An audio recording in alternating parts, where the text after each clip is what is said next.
This episode is brought to you by Indeed. When your computer breaks, you don't wait for it to magically start working again. You fix the problem. So why wait to hire the people your company desperately needs? Use Indeed sponsored jobs to hire top talent fast. And even better, you only pay for results.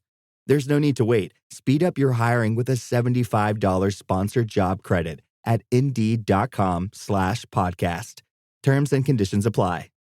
I can say to my new Samsung Galaxy S25 Ultra, hey, find a keto-friendly restaurant nearby and text it to Beth and Steve. And it does, without me lifting a finger. So I can get in more squats anywhere I can. 1, 2, 3. Will that be cash or credit? Credit. 4. Galaxy S25 Ultra, the AI companion that does the heavy lifting so you can do you. Get yours at Samsung.com. Compatible with select apps. Requires Google Gemini account. Results may vary based on input. Check responses for accuracy.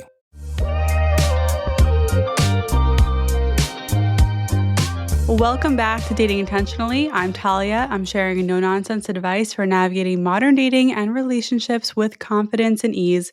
Whether you've been dating for a while or you're just getting started, I believe dating can be fun. Usually we talk about early dating and getting into a relationship, but today's episode is more about making a long-term relationship last. Maybe even last over 35 years, which you'll hear all about from our guest.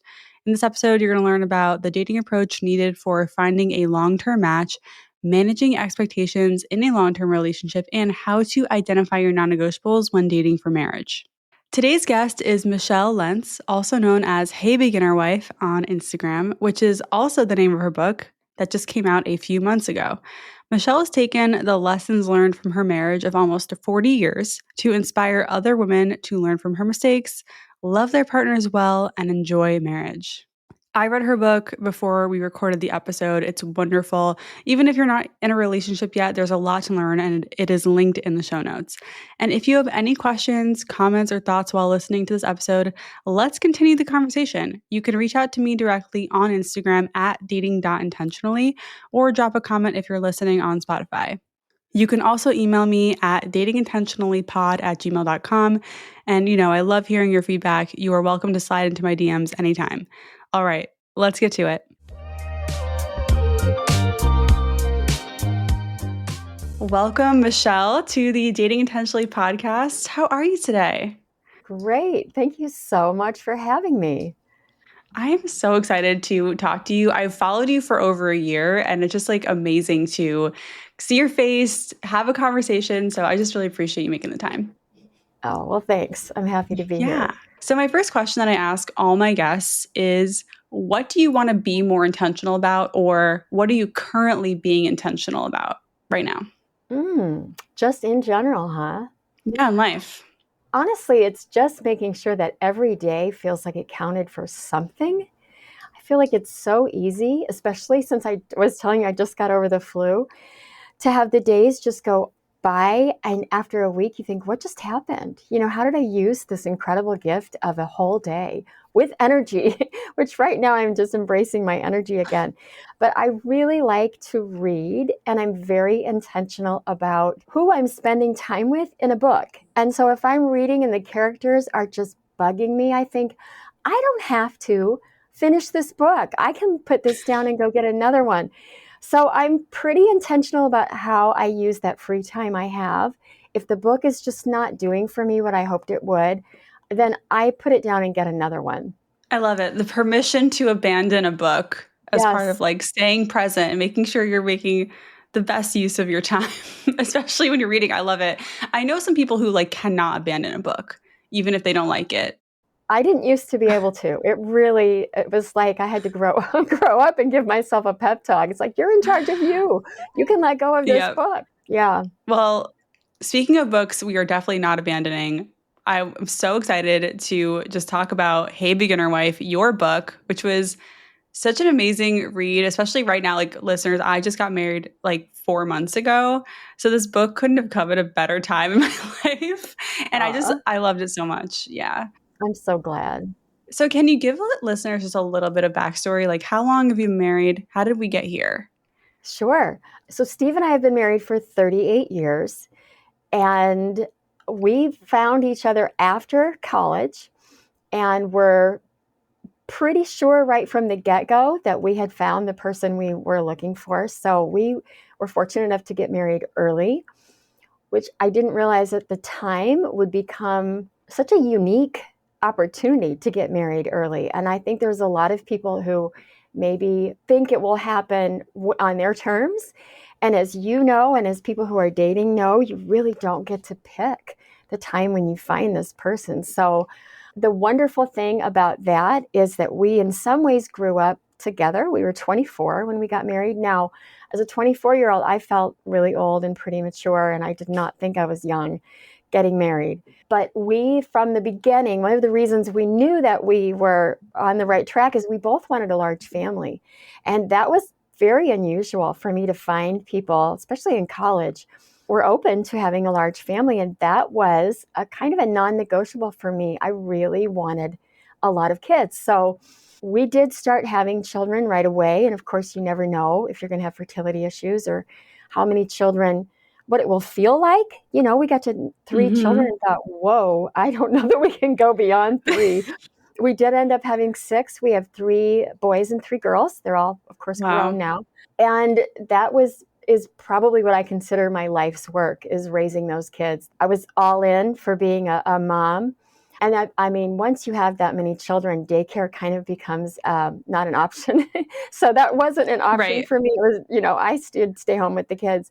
But then I just gave it everything I had, was to figure out how to be a wife, how to be a mother, how to parent. I really, from the get-go, was a researcher, reading books, listening to people that taught, looking for people that were examples that I could look and say, I want to learn from you.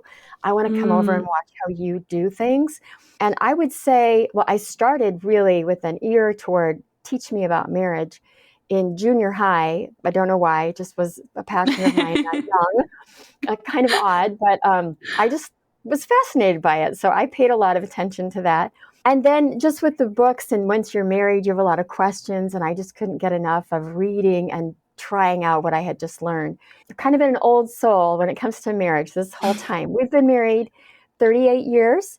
I would say we have a very happy, healthy marriage, but it's also pretty regular. And that's one of the things I like. Like, I have an Instagram account, and I write on my account just behind the scenes of what a marriage looks like, of arguments that you can have, of ways you can miss each other, of how you can disrespect one another and not even want to do that. It just happens, and how you have to learn to get along and apologize and forgive, and all those basics that I take for granted because I was privileged to see my parents do some of it really well and some of it not so well. And I learned both by just being a student in that area. And what I'm realizing is there's an awful lot of people who don't have a healthy example to look at. And so I think it's fair to say, even though my marriage isn't perfect, it can still be healthy, and I can still offer a lot to young women who are like, just tell me anything. I just want to learn anything, because I feel like I'm out here kind of sink or swim kind of thing. I don't have any degrees that I can recommend to you that make me an expert on marriage, except the fact that I've lived it. And I've thought about it and worked on it a lot. And I just love marriage. And you wrote a book on it. Hello. I mean, literally. Yes. So I think that counts for something. So I really resonate with what you said about there not being a ton of examples of what a healthy marriage looks like. And also, I just want to point out, it's like, no one has the perfect marriage, right? I mean, that's not even, why even orient yourself around that? Which I love what your book shares, which is like, just how to actually communicate, how to work together, how to accept each other, meet each other where you're at, versus trying to aim for this elusive perfection that just you're never going to get. And I do have a question. So in your journey of like collecting marriage advice when you were younger, or maybe even now, what's a piece of marriage advice that actually turned out to be wrong or that you disagree with? One of the things I was told early on was that there's only one person for you, and you've got to find that one person, like your soulmate. That is daunting. If you think there's only one person that you can do marriage with, how discouraging. I don't think that's true. And I really thought about before I got married, and I was looking at several different guys, and I thought, I could be married to a handful of these men. The question was, do I want to be married to them? What is important to me to find? But I felt like there were principles that made a marriage work, that if once you know them, if you're willing to do the work of an honorable relationship with somebody, I think you can make a marriage work. And that surprised me. And also I felt was very freeing, because what I discovered along the way is that Steve has become more of a soulmate to me the longer we've been married and the more life we've done together. There's something about the journey of making mistakes together that knit your heart together in a way that it's never knit before you're married. And you can look back and think, oh my gosh, we did that. Like no one else has done that with me. I was on bed rest with my 6th baby.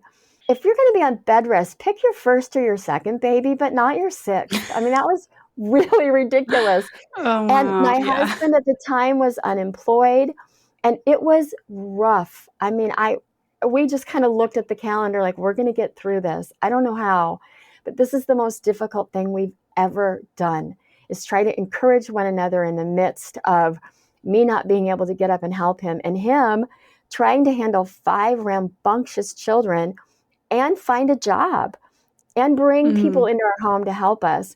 But now when we look back on our marriage and we talk about what that season was like, he's just my hero. I mean, there's no one else who could do what he did. And he has become my soulmate.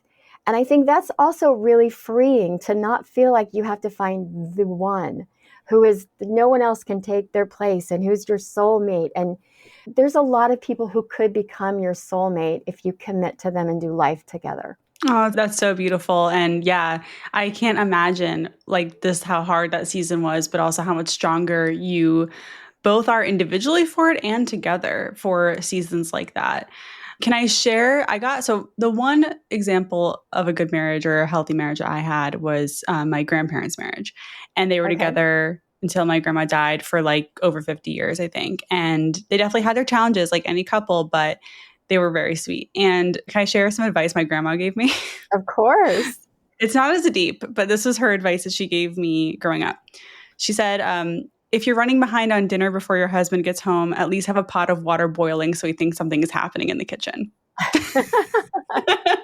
And like in high school getting this advice, like, okay. she was very traditional. But it was just like, what do you think of this advice? Oh, I think that's cute. I've actually heard someone else say something similar. They said, chop up some garlic and fry it in some butter so that you can smell this great smell. But then the trick is, how do you explain when your dinner doesn't taste like butter and garlic? Right. I've actually never done that, but I did think it was pretty wise. I mean, I understand this advice, but it's like, I don't think my husband cares. No. Like it's just not the same dynamic at all. But I just thought that was really cute when she told me that. No, but she did give me actually good advice, which is like similar to kind of what you're saying, which is like, if you both really care and if you're both really committed, you can make it work. And I think that's something that definitely carried her through her marriage as well. Another question I have, as someone who's been married for 38 years, what's a common misconception people have about marriage? Well, I think a lot of people think it should be easy, and that they won't have any hard times, and that if something is hard, that they've married the wrong person. And that's so sad, because there's so many people that give up when it gets hard, and they say, I don't like the way I feel anymore, or I don't like the way they're making me feel. That's one of the things I really want to encourage women about, is that the seasons of your marriage are normal, and we all go through seasons. And I a lot of times revisit the traditional marriage vows, which women aren't necessarily using anymore, but I'm sure they've heard them, of, I take you for better and for worse, for richer or for poorer, in sickness and in health, in good times and in bad times. And you're basically saying, I'm going to take you through every season that we have. And when you get married, you don't know the seasons that are coming. So like for Steve and I, we had no idea that we would have a season where I was on bed rest and he was unemployed. And you think, well, of course, if we go through tough times financially, we'll stick with it with each other. But as much as you can say that on the wedding day, when it actually happens, then you have to take a deep breath and think, okay, this is part of it. And this is a season that we'll walk through and we'll get to the other side of it, even if it's a long season. I mean, you can have a really long season of things being financially difficult, but that doesn't mean you should let go and give up. Mm-hmm. It doesn't mean you're not going to get to the other side of it. And so I think it cannot be said over and over enough that the seasons of marriage are going to create a strength in you and a joy in you, and don't give up on them, because no one has a seasonless marriage, and Mm-hmm. it's not the reason to walk away from a marriage. I love how real and positive and encouraging that is, but especially the real part. Like, I mean, yeah, I definitely, as someone who just got married, it's like I know there's going to be big bumps in the road, little bumps, all unexpected Yeah. bumps. But luckily, I chose someone who I can laugh, hopefully, ideally, laugh through it all with, because my husband's hilarious, and that's one of the reasons I chose him, because he is just really funny. Okay, I want to shift gears a little bit here, because most of my listeners are dating. They're in their season of dating, not seasons of marriage yet, but they want to be. Yeah. So if you, Michelle, were dating in 2025, okay, if you were maybe in your 20s or 30s, what would your approach to dating be like if you're dating for marriage?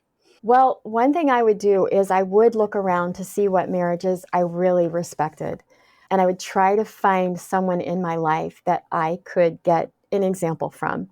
I think it's really important to think of your end game when you're dating and what you're looking for. What's your goal? I think for me, one of my big goals was having a deep friendship with my husband, more than having, the falling in love at first sight and having, this incredible sexual attraction that you think will never leave you your whole life, and the crush that you get at the beginning. I think I would keep in mind and practically see that what I wanted was on the other side of that might be good, but that wasn't going to tell me that this man was the man for me to marry. So I think I would really come up practically with what my vision for marriage was, what was important to Mm, me. Like, one of the things I said was it was important that my husband wanted to have children. And that was a non-negotiable for me. That was just really, really important. I thought I wouldn't feel comfortable giving that up. Now, if we got married and couldn't have children, that's a different story, because that wouldn't be our choice, right? But just in terms of picking, what was I hoping for in a marriage? And one of the things I was hoping for in a marriage was a marriage that would be a lifetime marriage too. So I wanted someone who really had a lot of respect for the hard work of marriage, not just this is a good idea, I'll try it. And it's okay if we don't do a good job, we can always, start over. We can get a divorce and start over. I would really hunker down toward my goal of being married for a lifetime. And I think primarily look for a couple that I could really emulate. And then I would also be able to talk to a guy that I went out with and ask him, whose marriage have you seen that you appreciate and why? And kind of get a feel for what's his long-term vision, and talk about, are we on the same place? I think that's fair. If you're dating intentionally to be married, then I think it's fair to talk about what marriage looks like to you, because we do all have different ideas as to why we want to get married. yeah, And I think it's easy to assume that everyone has the idea we have until we actually ask them right. and maybe discover that they don't. I want to pause there for a second, because I just love that question. Like, what's an example of a marriage you want to emulate? I don't think I've ever heard that question come up in early dating. I think a lot of people would be kind of scared to ask a question like that, because it's not a topic that's often, it's not the same as where do you see your career going, or other topics that might come up when you're vetting Yeah, someone. And it's a risky question, and I like it because it does feel a little risky. But I also as you were sharing that, it came up in my head, I don't know if a lot of men out there have thought about this. When I was, yeah, dating my husband, and we talked about needs and non-negotiables, he hadn't really put much thought into it at all. And he wasn't really able to come up with an answer at first. It took a while for him to really land on a couple things as we were dating. And I respect that. Like, not everyone does that, but I think I guess I would encourage people, if you try this out, like, don't be discouraged if the person you're talking to doesn't have an answer for this question, and also like make sure you have an answer. Well, it's also Yeah. fair to say, tell me about your parents' marriage. Tell me about what was Right. disappointing to you and how you were raised, or Mm. did your grandparents have a marriage? It's okay to even talk about what you saw that you didn't like, because that reveals a part of who we are and what's important to us. I like that. That's a good approach too. I think maybe some people would that's a little more tangible. Like, Yeah. they would be able to reach for that before like, whose marriage you want to end. It's like, what didn't you like? Because I do think that, unfortunately, people would have Yes. an answer for that first. Wow, that's such a good question. So other than maybe like trying to get into topics around marriage values with the person you're dating, what are some other topics or things we should be paying attention to early on if we do want that lifelong deep friendship that you're describing? Well, I think it's important that the man that you're spending time with, that you enjoy him and that you can appreciate who he is as a man today, not as a project to work on to hopefully train him to be someone he's not. I think we're really quick as women to find flaws, and we're not even, we do it without thinking about it, and then we kind of start critiquing what they're doing or helping them and giving them ideas as to how they can do something else. I would really look for, what is this man doing really well that I really admire, that I really appreciate about him? And then enjoy that about him. I mean, he's going to be drawn to you if you enjoy him, for one thing. But I also think it's a really solid foundation to get to know him in that way. Because in a year or two, you're going to look back and go, okay, now, what was it about when we were dating that I just really loved? What was so novel to me? Because we do get, when we've been with someone for a year or two, we get so comfortable with them that we do miss out on some of the novelty of each other. And it's fun to look back and go, okay, that's right. That was really fun when we were just learning each other and we went on this date or we did whatever we did. I think that is a fun place to start off. And it's also very telling to just enjoy each other. And I will say, I think men do a much better, I think they're more gifted at enjoying us than we are at enjoying them. So we can even let them take the lead and show us how to just have fun. Yes. I think sometimes women and men, straight men who are in heterosexual dating, we're operating on like completely different wavelengths when it comes to like how we're evaluating each other. Okay. So you're saying like, do you enjoy this person? Like focusing on what you enjoy about them and openly enjoying them, not just keeping that to yourself, but actually like showing that you enjoy their presence. Here's an issue that comes up a lot. So let's just say you met someone who you really like, you're enjoying them. They do a lot of things well, but maybe they're not super consistent in their texting, or maybe they planned the first 3 dates, but they didn't plan the fourth date. And now you're like left with this, like, well, I don't know if I like this. Like, this is where people get tripped up and I think get a little lost in the weeds. What are your thoughts on this? Oh man, that is just really tough, because if you're only in the third date and you're trying to navigate that and figure it out, I think it's going to take some real discernment to figure out what's going on. Do you have a guy who really is in a job where it's taking all his focus during the day, and he's just not one to stop and pause and think about texting because he's in the moment and he's working? And we can, in many ways, multitask, and we can have our phone and we can text and we can think of a great response, on the fly. But I know, just watching one of my sons, so I've got 3 sons, one of my sons is one of those men who's in the moment. And the last thing he's thinking of is texting a woman until that evening. And he's had dates with other women who've been frustrated with him and saying, you didn't answer me. And he's like, I was working. I'm sorry.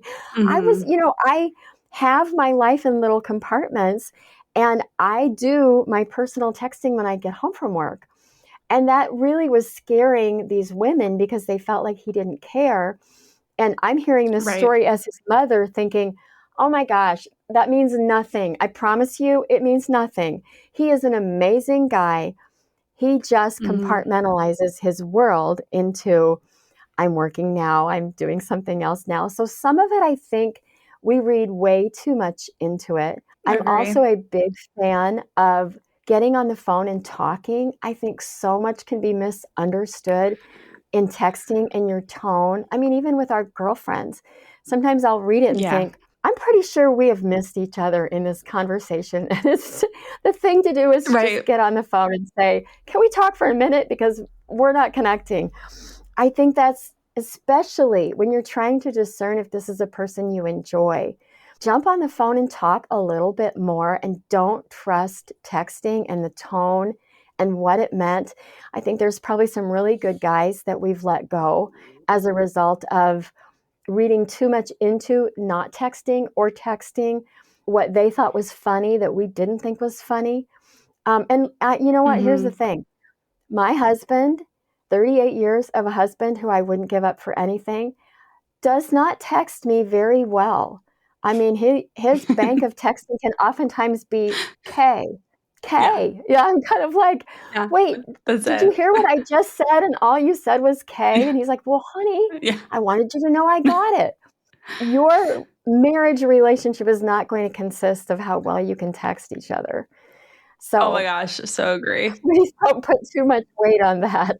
Yeah, the texting really drops like, goes out the window completely once you move in together, whether you're getting married or not. I mean, that's like when it's like you're just not you don't text anymore and it doesn't matter. Before we wrap this part up, I wanna just ask you, what do you think are signs that you found the right person in early dating that you're like, "Okay, this is someone actually who's like a serious contender for marriage?" I think if you can relax and be yourself around them, that is huge.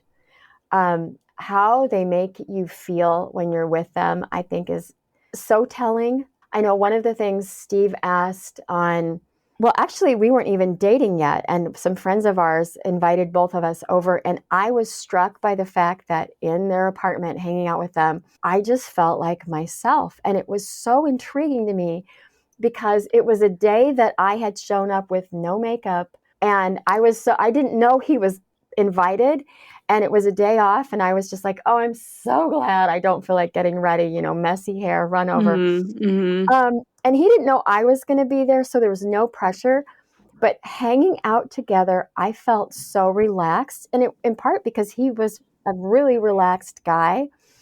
But that intrigued me to the point where I wanted more. I thought, what is it about him that has gotten me that I just feel like I can be myself? So I That's one of the things I've encouraged my kids to really pay attention to is can you relax and be yourself with somebody? Explore that. Just I love allow that. yourself That's to be amazing. yourself. Yeah. Yeah, that's amazing advice, and I think, again, it's kind of overlooked because we're so wrapped up in the texting and the, like, are they initiating plans? Like, well, no, no, no, no. How do you actually feel when you're around them? Amazing. So we're gonna Yeah. take a quick break, and then when we come back, we're gonna get into expectations and non-negotiables in long-term relationships. Let's be honest, don't we all deserve a little romance, even if it's just in our headphones? Today's show is sponsored by Dipsy, an audio app made for romance lovers with short, spicy stories that immerse you in the fantasies you've been craving. Dipsy is a female founded audio app that's basically a playground for your imagination. If you're into spicy audiobooks made for the female gaze, you have to check it out. Their library has over 1,000 stories, all written by professional writers and voiced by narrators who actually know how to deliver tension, chemistry, and a build-up in a way that feels made for us. Whether you're in the mood for a rugged cowboy, a brooding Scottish sailor, a dark, twisty god of the underworld, or even a very sexy spin on Pride and Prejudice, you'll find characters to fall for on Dipsy. The app makes it easier to explore your favorite genres, whether that's contemporary, historical, romantasy, sapphic, sports, western, it's all there. And the best part, they drop new chapters every week, so there's always something fresh to dive into. Right now, listeners of this show can get an extended 30-day free trial. Just go to dipsystories.com/Talia to start your free trial. That's DIPSEA stories.com/Talia for 30 days of full access for free. Visit dipsystories.com/Talia. You finally stole a few minutes for yourself, so why not recharge? Instead of doom scrolling or rewatching your comfort show for the billionth time, escape into a world of irresistible passion and slow burning romance. Galatea turns your alone time into a can't stop reading experience you won't want to put down. Galatea is a reading app where anyone craving a little me time can dive into a library of romance stories that leave you feeling recharged and fulfilled. What's really unique about Galatea is that the content is more of an immersive experience, which I love. There are over 1,000 bestsellers to choose from on Galatea, from shifter romance to bad boy billionaires, forbidden love, werewolf alphas, slow burn fantasy, teen drama, and much, much more. Galatea is home to original series and standalone stories with an exclusive catalog of best-selling authors with new chapters dropping daily, so there's always something new to explore. Over 30 million people have fallen in love with reading on Galatea. Join now to indulge in stories that make you feel like yourself again. Right now, Galatea is offering our listeners an extra 25% off on top of an already irresistibly affordable subscription when you go to galatea.com/dating. That's GALATEA.com/dating to indulge in unlimited stories for even less. Galatea.com/dating. Ipsystories.com/Talia. So, expectations in long-term relationships is one of my favorite topics. It's a huge area of growth for me personally, and I love talking about this. And in this chapter of your book, you're talking about this expectation that you wanted, or this idea that you wanted a husband who was an athlete. But Steve is not one, right? Correct. So can you talk a little bit more about your list and who you ended up with compared to your initial list? Yeah, I thought a list would be fun. You know, girls we all talk about what we like and what's important to us. And I thought, it will be fun to look back and remember what I was hoping for in a husband. And so my list really was mental, but I was very, I kind of knew everything on my list. One of the things I did really want was to marry an athlete. And I had dated, the two guys I dated in high school were both athletes. And I really enjoyed them. They were very disciplined guys. I admired that about them. I admired their work ethic that came along with being an athlete. I admired the strength that they had. And so I just thought, yeah, I really like this. I do. I want an athlete. Now, I am not an athlete, so this is very hypocritical. And I remember thinking, a lot of these guys who are athletes date women who are also athletes. So I'm not sure how this will work out. But still, that's something that was important to me. I also did want a man who was taller than me, which I think so many women have that on their list. And it's frustrating. Are you for tall? the men.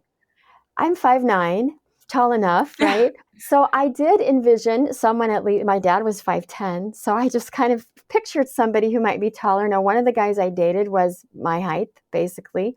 The other guy was a little taller. So that was on there, kind of like a wish list. I'll take that. I wanted him to be able to barbecue well because I thought that was really cool. Like on the Saturdays, we'd have a barbecue outside. So I threw some of those things on that list. I wanted him to be pretty smart because I wanted to enjoy conversation with him. And so when I met Steve, one of the things that I initially appreciated about him was how I felt when I was around him. He's just the nicest guy and very strong character, which I admired so much. Intelligent guy. So I asked him about, like what did he do in high school and stuff? Well, he was in marching band, which I just thought was so funny because to me that was a whole different subset of the high school, and I didn't know anyone in marching band. So it was just like, we would never have crossed paths, in high school, which is not unusual for people that get married, right? And then he also is a chess player. He was on the chess team in high school. Well, that is a very heady game, and I never learned to play competitively like he did.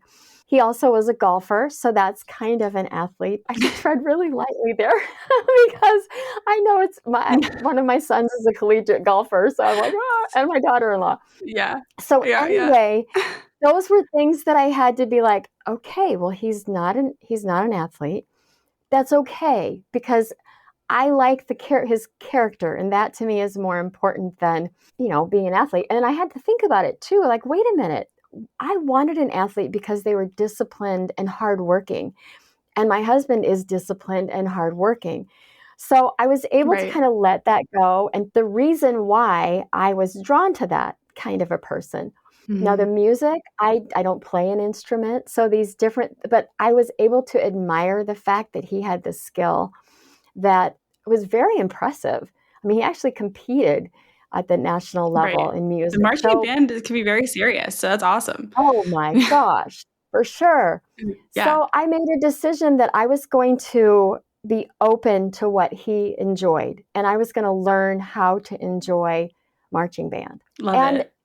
that made all the difference. It was like we had our basics in place, and then it was discovering who he was. That wasn't on my list. And then I had to decide I'm going to let those expectations go as much as I could. Yes. I think one of the things I wrote about in that chapter was in many ways, we don't realize we're holding on to expectations until they're not fulfilled. And then we feel that we've been wronged.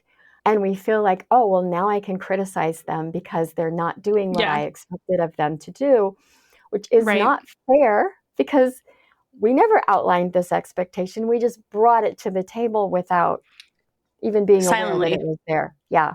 Right. And discovering those silent expectations. So, for the dater who's out there with their checklist, what is the Uh-huh. advice for going from I need, this narrow vision, this tunnel vision of like I need someone who does this to accepting someone who might not fit the list exactly? What's the tip there? Because I think this is something I talk about a lot too. Like I call it dating outside of your type, right? Or just like again, just Yeah. talk about being open. Yeah. Yeah. I don't know. Have you ever watched, I think it's called Indian Matchmaker? Yes, I think I did It's watch a the first season. reality show. Okay, so this Indian matchmaker, I love her, gets women and men to realize, look, you may have a list. You're going to end up with like 50-50 is a great ratio. So throw out this 50% of your list and be thankful that you found someone who's got, the three out of the your list of eight Yes. or whatever, and then celebrate those three, create a relationship out of that. And then, kind of what I said in the beginning about becoming a soulmate, that's where the beauty of these arranged marriages happen is these men and women say yes to one another. They meet, they're like 50% there of what they were hoping for, but then they grow together and they learn to do life together. And then they become more of a 7 out of 8 kind of, Right. relationship later. I think that is really solid advice is try to figure out if somebody's halfway there, then take a step back and think, okay, could this work? Like, do I just enjoy being with them? Is it okay for me to let go my expectation that I was going to marry a doctor? Like, Right, do I right, need right. that? Like, why do I need that? And really allow yourself to let go of some of those things that you've taken for granted, that you've always seen yourself in that setting because maybe one of your parents said that for you or someone spoke that over your life. I think being flexible is it's super challenging, but I also think it's really helpful when you're dating to help you Yeah. land on someone that actually is a possibility. And my husband's nothing like what I envisioned for myself in terms of like on the surface. Like I always said I'd never date a redheaded man because my brother has red hair, and I'm like, oh, it reminds me of my brother. I don't know, but he has red hair and a big red beard, and like his hair at times has been longer than mine. I never envisioned myself dating someone who like basically looks like a hippie. He calls himself a hippie. It's fine, Okay. and but like he is incredible, and he also is into chess, by the way. And I've learned to Okay. play chess.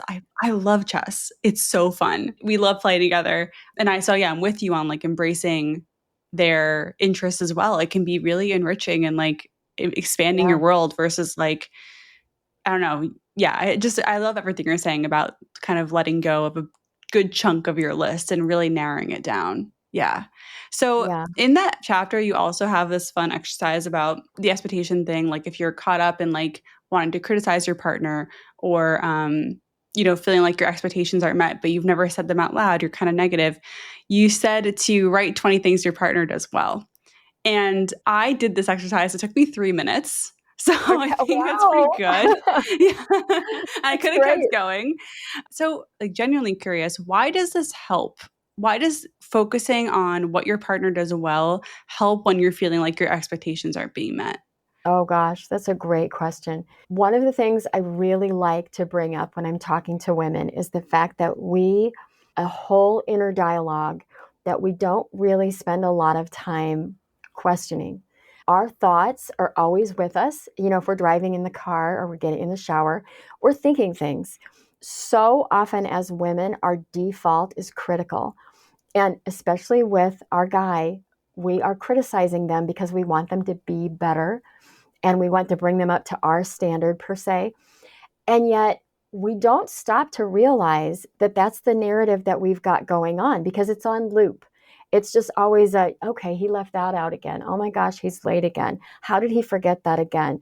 Darn it, I need to remind him to do that. And we don't question it because it's always with us. But because it's always with us, then when we look at him, we see all the things we've just been thinking. And the first thing we want to say to him is, okay, you know what? I meant to bring this up this morning, but you left this on the counter again. And it's getting really annoying because I've brought it up 5 times and I feel like you're not listening to me, blah, blah, blah. When we challenge ourselves to stop and say, what am I actually thankful for? What is he doing really well?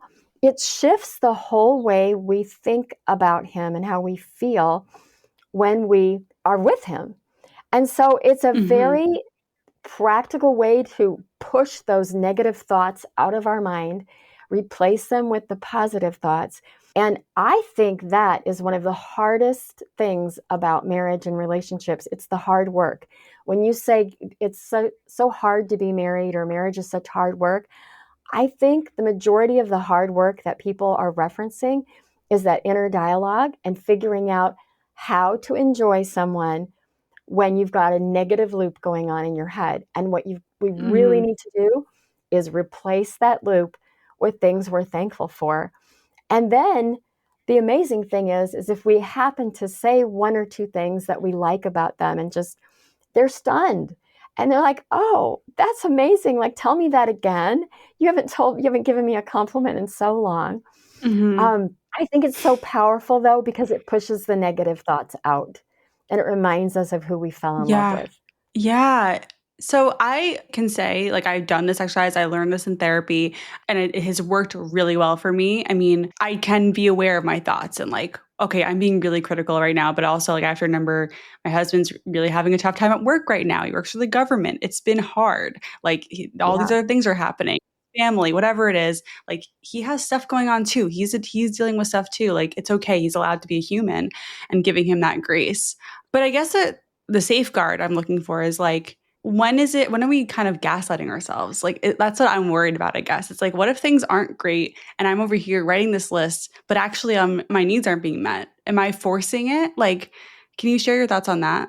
I think it would be really helpful to find a safe person in your life that you can share and ask. And I would pick someone that you know is you and your man, that they're going to have your back. Because it's very easy to find a woman in our life who's going to be pro you and defend you and be quick to talk bad about your husband. You nailed it. And that Yeah. might be your mom. I mean, it might be your mother that's quick to say, yeah, he's a jerk. And to not defend him at all, it is a gift to have someone in your life who can say, I believe in both of you. I think right now you're going, like what you said, your husband's job right now is really challenging. Well, then what does that look like? Like there might be a season, or it might make sense to sit down and say, okay, I'm frustrated right now because this isn't happening and I wish it was happening. But I also am very aware that work is super challenging for you.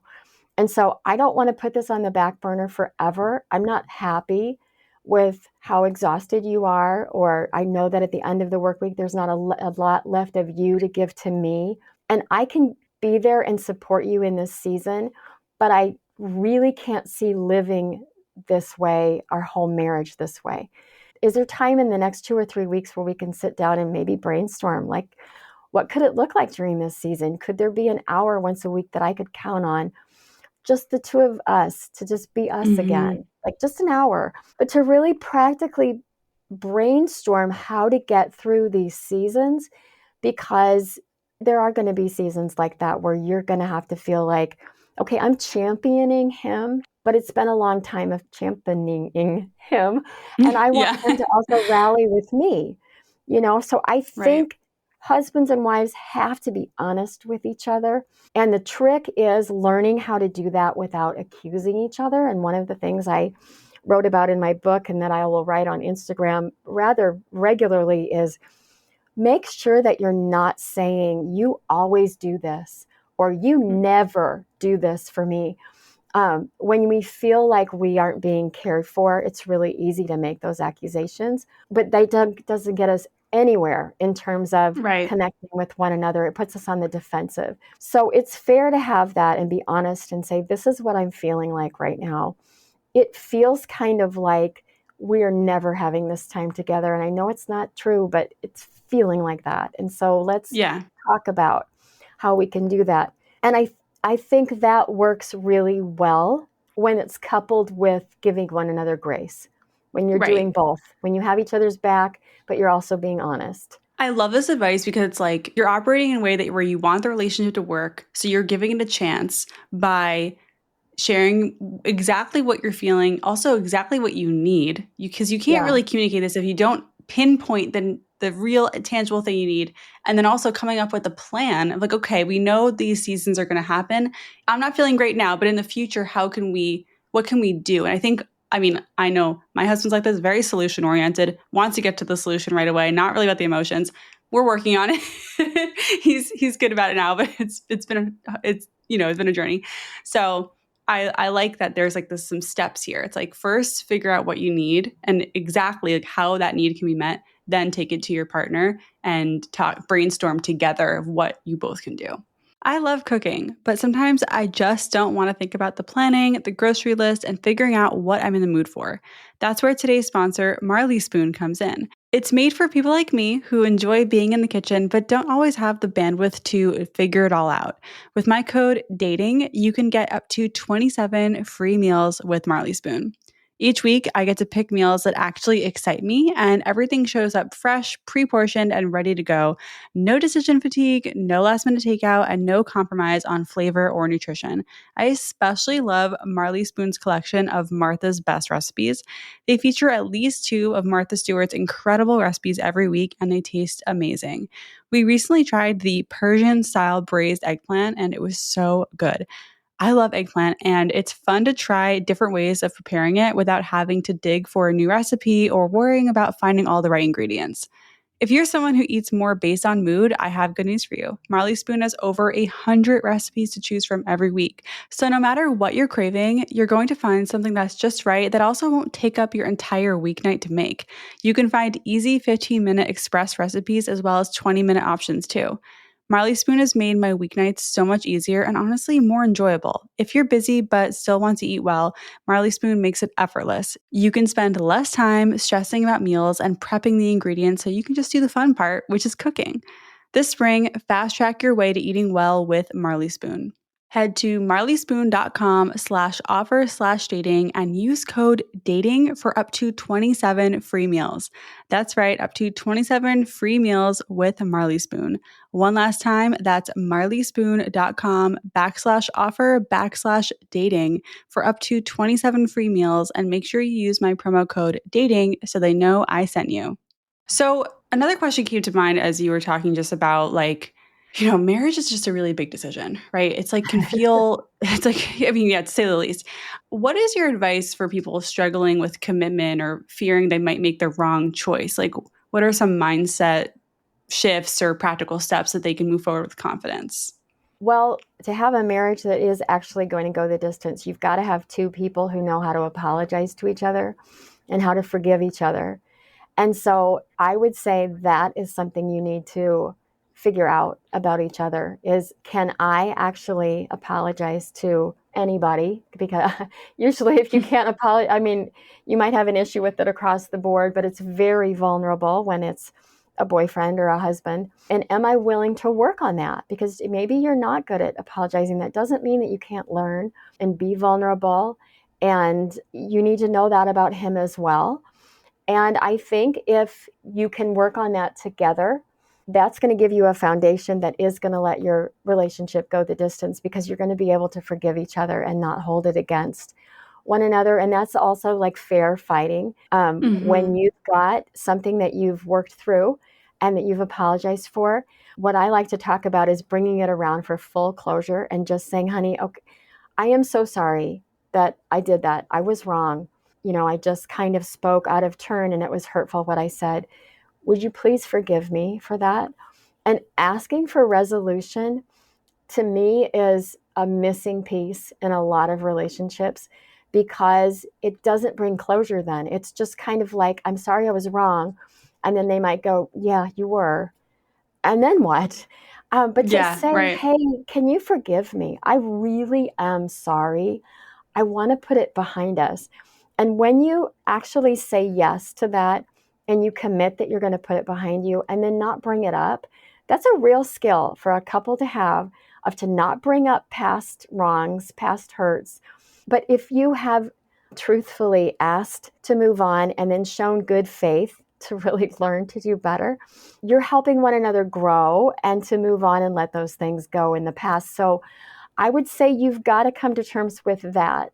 And then that will give you more clarity and more courage to go forward into a marriage commitment, because you'll Right. have that foundational tool to help you get Yeah. along and to actually believe in one another. I love that advice. I mean, I think, again, very encouraging, because I think in order to figure that out about someone, if they have the ability to apologize, forgive, and work through the conflicts with kindness and respect, you Yeah. do have to bring things up. It does mean you do have to actually get into some conflicts to figure that out while you're dating. And I always tell people, it's like, if you're too scared to bring something up, you're doing the relationship a disservice. You've got to Mhm. figure this out. You've got to see how they act in this situation if you can get to the other side with forgiveness.